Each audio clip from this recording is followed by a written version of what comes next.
Let's look at some device attributes in Patch. So Patch is broken up into three main areas. Earlier we looked at Patch, which allows you to assign what fixture type is going to which channel and which address they're talking to. The second area is attributes. We can get to that area by using our S2 soft key. You'll notice that there are a lot of tiles that are under the attributes area in your CIA, and these are things that can be modified on a per channel or a per channel part basis. So let's just walk through some of the available options and talk about what they do. Preheat allows you to specify an intensity value to preheat incandescent filaments. When a preheat flag is applied to a queue, any channels that are fading from 0 to an active intensity and have been assigned a preheat value in Patch will preheat in the immediately preceding queue. So for this we need two steps. The first is to assign the preheat value in Patch. So I'm going to say channel 1. I'll click on my preheat tile and type 03 for a value of 3%. Now when I go into live, I can say Q2 attributes, which is a soft key, and then preheat, which is S5. You'll see a P show up in the flags area in Q2, and any channel that has a preheat value in Patch will use that to warm up before Q2. Going back into Patch, the next one we're going to look at is proportion, and that allows you to apply proportionate levels to the recorded values of queues. So we're going to go ahead and say channel 1, proportion 125%. Now whenever I play back my queue levels, all the recorded values are going to be multiplied by 125%. So a good example may be that I'm touring theaters, and yesterday's show had a front of house rig with 750 watt lamps. But today my theater has a rig with 575 watt lamps. Instead of re-recording all my values for my front of house channels in all of my queues, I can set a proportion for those channels and it will multiply them, increasing their output. To remove a proportion, you can simply say channel 1 proportion, enter. The next one we want to talk about are curves. Curves allow you to affect how a fade happens over time. So in order to explain this better, let's actually go look at the curves list.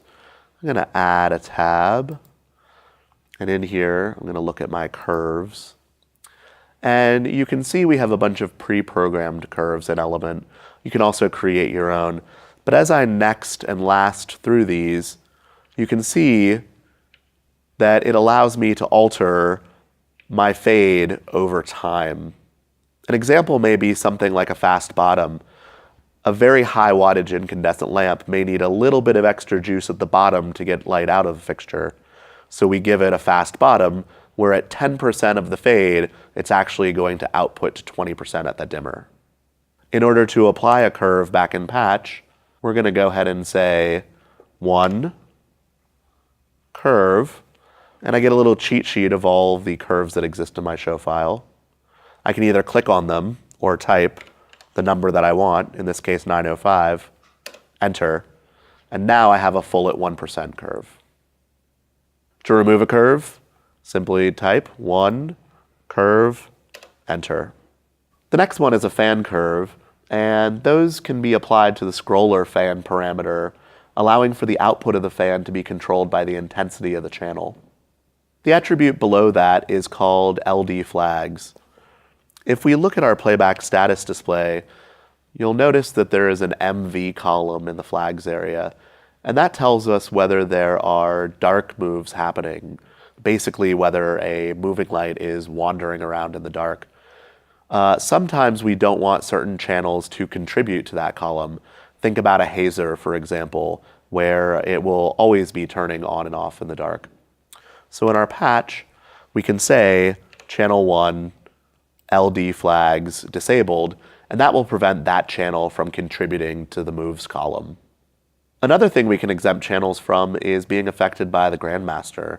So if I say 2 Grandmaster exempt enabled, anytime I pull down my Grandmaster, channel 2 will not be affected by that. It's important to note that when you exempt from the Grandmaster, you're also exempting those from the blackout button, rem dim commands, go to queue out commands, and intensity master operations. The next few attributes have to do with moving light control. So I'm going to really quickly look at an example. I'm going to say 121 through 124 at full enter. Just bring on those movers. I'm going to go ahead and tilt them downstage. That's great. And I'm going to pan them. And you'll notice when I pan them that they all move together. And for this rig, I actually want them to mirror each other. So I can change this in the attributes area. Back in patch, I can go ahead and grab two of the channels, 121 and 122. And I am going to invert their pan. And you'll see instantaneously that those two channels move to the other side of the stage. So now when I go back out into live and I grab 121 through 124 and I start moving their pan, they are inverse of each other. Keep in mind that this is a setting that you'll want to do before you start programming your show. This will change all of the recorded values that you have.